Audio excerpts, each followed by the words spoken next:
नहीं, मोहब्बत और मर्यादा की बात की ही नहीं है, ना चले हैं उस मर्यादा पर। मर्यादा पे चले होते भगवान राम ने एक छोटे से व्यक्ति के कहने से माता सीता तक का परित्याग कर दिया था। ये थे भगवान राम।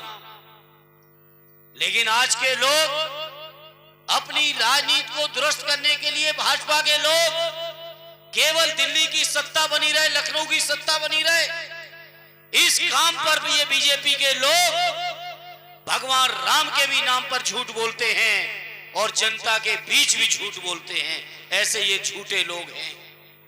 इसलिए आज इस मौके पर मैं कहूंगा, आने वाला 24 का चुनाव बहुत महत्वपूर्ण चुनाव है साथियों, बहुत महत्वपूर्ण चुनाव है। और इस महत्वपूर्ण चुनाव में ये लोग जो नफरत फैलाने वाले लोग हैं, इनका देश की राजनीति से सफाया करने का काम देवड़ा के लोगों आप सबको मिलकर करना है। आपको हटाना है।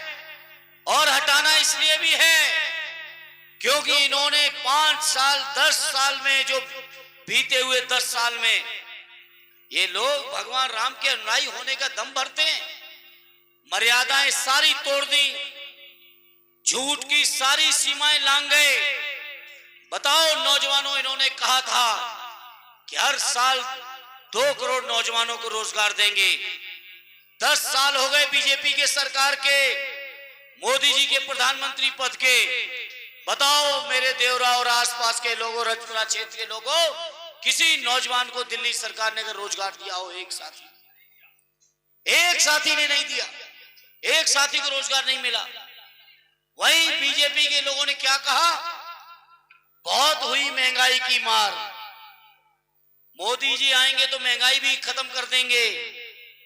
वाह रे मोदी जी, तुम्हारे महंगाई खत्म करने का तरीका, जो 450 रुपए का सिलेंडर होता था वो 1140 में बिक रहा है। ये आपका तरीका है मोदी जी महंगाई कम करने का?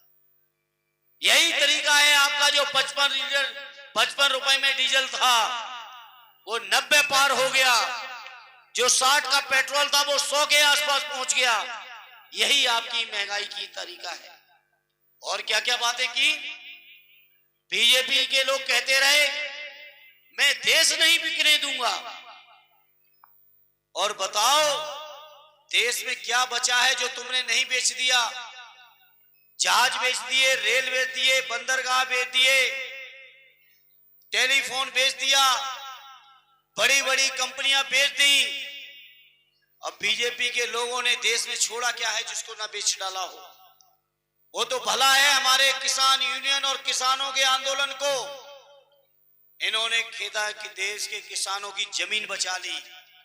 नहीं, देश के किसानों की जमीन इन उद्योगपतियों के यहां गिरवी और नीलामी करने का